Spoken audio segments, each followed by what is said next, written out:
शादी के मौके पर ये जो है जो रकम दी जाती है, किसी जगह न्योंदरा कहते हैं, किसी जगह न्योता कहते हैं। तो इसके बारे में हुक्म ये है कि इसको मुतलकन तो ये नहीं कह सकते कि ये कर्ज़ है और इसकी वापसी ज़रूरी है और उस पर इजाफ़ा अगर मिला तो वो सूद है, ऐसा नहीं है। इसकी बहुत सी सूरतें हैं। होता ये है कि बहुत सारी जगहों पर जब हम शादी पे जाते हैं तो हम जो रकम देते हैं तो हमारे वहमो गुमान में भी नहीं होता कि ये हमारे किसी शादी के मौके पे हमें वापस लौटाएगा। जैसे मिसाल के तौर पे अगर मैं अपने किसी दोस्तों के यहाँ किसी शादी पे जाऊँ और मैं अगर वहाँ रकम दूंगा तो अब मेरे जहन में ये नहीं होगा कि मेरे घर में शादी होगी, मैं इनको बुलाऊंगा तो ये उस रकम को वापस लौटाएंगे, क्योंकि मुझे पता ही नहीं कि मैंने इनको शादी में बुलाना भी है या नहीं बुलाना, या मेरे घर में आगे दूर तक कोई शादी होनी भी या नहीं होनी। तो लिहाजा अब ये जो रकम दी है ये कर्ज की सूरत नहीं है।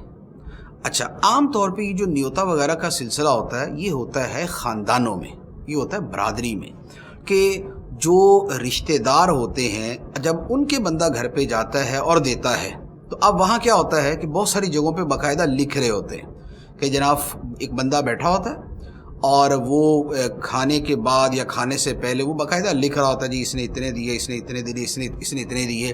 अब इसकी बाकायदा एक डायरी बनी होती है, एक रजिस्टर बना होता है। अब जब उसके घर पे शादी आती है तो अब ये देखते हैं कि भाई उसकी तरफ से कितना आया हुआ है। अब जितना उसकी तरफ से आया हुआ है तो ये उतना फिर वापस लौटाते हैं और या थोड़ा सा बढ़ा के लौटा देते हैं।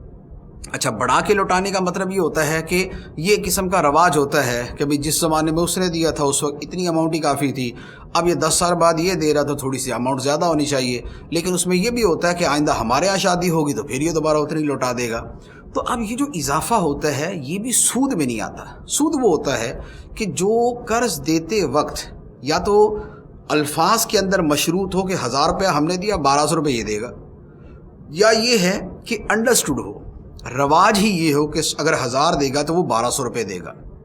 लेकिन इसमें असल में शर्त वाली सूरत नहीं होती। होता ये है कि रकम जब दी है, अब 1000 रुपया दिया और उसने दे दिया 1500 रुपये, तो अगर ये 1500 रुपये दिया है तो ये जो ऊपर का 500 रुपये है ये इसको कोई प्रॉफिट नहीं आया, बल्कि ये 500 रुपया इसके ऊपर चढ़ गया।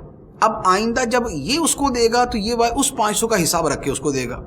इसलिए जब ख़ानदान में आखिरी शादी होती है ना, कि आखिरी बच्चे बच्ची की शादी होती है, तो अब लोग बोलते हैं कि यार देखो उसकी तरफ से ना हमारे ऊपर ना 3000 रुपये आया हुआ है और ये उनकी आखिरी शादी है, तो लिहाजा लेन देन मुकम्मल करना है, अब लिहाजा पूरी अमाउंट उनको वापस कर दो। तो अब वो पूरी की पूरी रकम वापस दे देते हैं। तो इसका मतलब ये हुआ कि इसमें जो सूद वाली सूरत है ना ये बड़ी शाज़ो नादिर हो सकती है कि पाई जाए, लेकिन मोस्ट ऑफ द जो सिचुएशंस हैं उसके अंदर ये सूद वाली सूरत नहीं होती। हाँ, कर्ज़ वाली सूरत कहीं होती है, कहीं नहीं होती। इवन के ख़ानदानों के अंदर भी ज़रूरी नहीं है कि जो रकम दी जाए वो कर्ज़ी शुमार हो। जैसे एक ख़ानदान ऐसा है कि उसमें अक्सरियत जो है वो मिडल तबके की है, गरीबों की है, और चंद अफराद बड़े पैसे वाले। अब पैसे वाला शादी पे आता है तो वो 10,000 रुपये दे देता है, लेकिन उसके जहन में भी नहीं होता और ना जिनको मिलता है उनके जहन में होता है कि हमने इसने 10,000 दिया तो हमने भी इसकी शादी पे 10,000 देना है। ऐसा नहीं होता।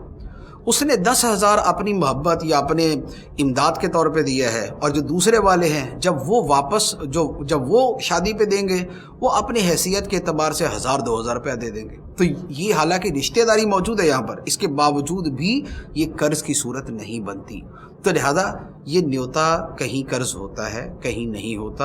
अब इसका दारो मदार उस सूरत हाल पे होगा कि इनका जो आपस का लेन देन है ये किस किस्म का है, ये कर्ज वाला है, तोहफे वाला है, या किस किस्म का है, तो उस पे दारो मदार है।